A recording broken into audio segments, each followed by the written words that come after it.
Hi, I'm Hilton Price with PenEnergy.com, here with ExxonMobil's Brent Winter. Brent, what are some of the biggest challenges to maintaining effective gas turbine performance? Well, one of the biggest challenges we run into is varnish formation, which is a catch-all term for deposits in gas turbines. While treating the symptoms of varnish with mitigation techniques may extend the life of the oil, it's more important to start with a clean system and a turbine oil that minimizes varnish, like our Mobil DT 932 GT.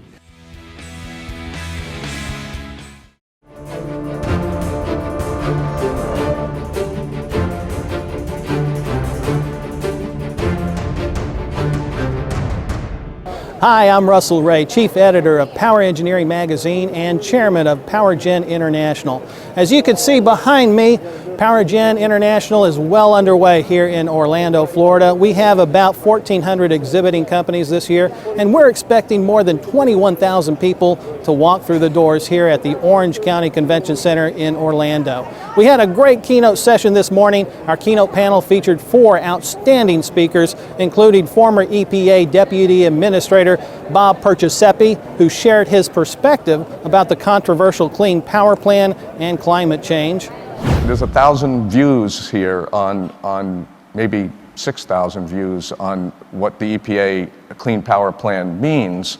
But one of the things that I want to make sure you see from the perspective that I had when I was working at EPA is that it's trying to play to the strength that I just mentioned, the innovation that's going on in the industry and the innovation that's going on at the state level. Instead of EPA doing the traditional command and control approach, they're trying to set targets and then let states decide how they go about meeting it. Our keynote panel also included Kim Green, Chief Operating Officer of Southern Company. We lost a 44-year employee in a helicopter crash. Someone who had dedicated his life to going out and identifying an issue after a storm, making sure that our customers get their power on quickly because they can't be without it often. We need to move forward in as many ways possible to make our business safer for the people who risk their lives every day to provide a product that people cannot live without. Nisha Desai, Vice President of Distributed Generation for NRG Energy, is one of more than 200 experts speaking at PowerGen International this year. Our very own Tim Miser caught up with Nisha to discuss the traditional business model for utilities and why it's about to change. There's the rise of distributed resources, there's the increased desire for sustainability, changes in cost profiles of distributed versus central station technologies, and also the demand for resilience and sustainability on the part of customers. And this is definitely creating a potential threat for utilities. And the ones that embrace it, actually the ones that are forward-looking, actually would turn this into an opportunity. The ones that don't embrace it will certainly see their business models challenged. One of the co-located events here at PowerGen is the Renewable Energy World Conference and Expo. Joining us now for a report on yesterday's activities is Jennifer Runyon, Chief Editor of Renewable Energy World magazine. Thanks, Russell. Well, Renewable Energy World North America is underway here in Orlando, and we've had a lot happening over the past couple of days.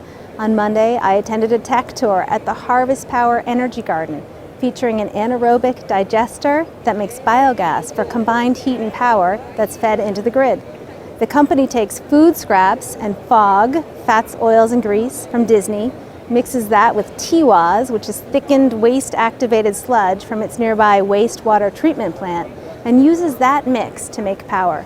The company told me they are processing 100 tons of food waste every single day, and their system could take even more. This year's recipient of PowerGen's Woman of the Year Award was announced Monday night during our annual Gala Awards dinner. Here again is Jennifer Runyon with a profile on this year's Woman of the Year. The PowerGen 2014 Woman of the Year is Mary Powell, President and CEO of Green Mountain Power, a Vermont utility that serves about 250,000 customers. Powell was nominated and ultimately won the award because of how she completely turned the utility around. We had a number of outstanding conference sessions Tuesday afternoon as speakers from throughout the world offered their insight on a range of topics. One of those sessions centered on biomass co-firing and conversion projects. Online editor Jennifer Van Berkeley caught up with officials from Ontario Power Generation to discuss this growing trend in power generation.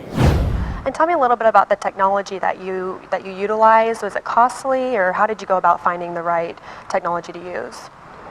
One of the founding principles of our project was, even though it was the first conversion in North America, we didn't want to be groundbreaking in every aspect of the technology.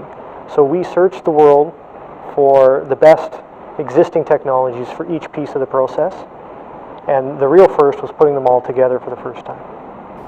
In the case of Thunder Bay, using the steam-treated wood pellets, it's an even more immature technology. It has enormous benefits at the plant, but it was indeed first of a kind to be into commercial service. Well, that's it for now from PowerGen International. I hope you get a chance to stop by and see all of the amazing innovations on display here in Orlando. We'll be back tomorrow with more coverage of PowerGen International. You can also follow this week's events on Facebook, Twitter, and LinkedIn. For Power Engineering Magazine, I'm Russell Ray.